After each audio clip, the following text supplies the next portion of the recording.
ရီမန်းချက်ကြီးကြီးထားစမ်းပါဟိုးတောင်ထွတ်အမြင့်ကိုကြည့်ပြီးတော့စိတ်မမောလိုက်ပါနဲ့လေကားတစ်ထစ်ချင်းတက်ရမှာပါအထုပ်ကိုခုံမတက်ရပါဘူးတစ်ထစ်ချင်းတက်ရင်နောက်ဆုံးတော့တောင်ထိပ်ရောက်သွားလိမ့်မယ်အဲ့ဒီခါမှာအောက်ကိုပြန်ငုံကြည့်လိုက်အိုးခရီးအများကြီးပောက်ခဲ့ပြီကောအံ့ဩပါလိမ့်မယ်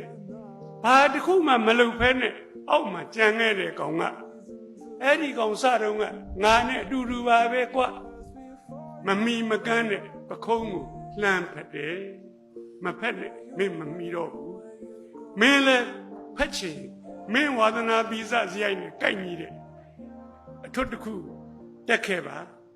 နောက်ကျသွားတယ်ဆိုတာမရှိဘူးနောက်ကျသွားတယ်ဆိုတာမရှိပါဘူး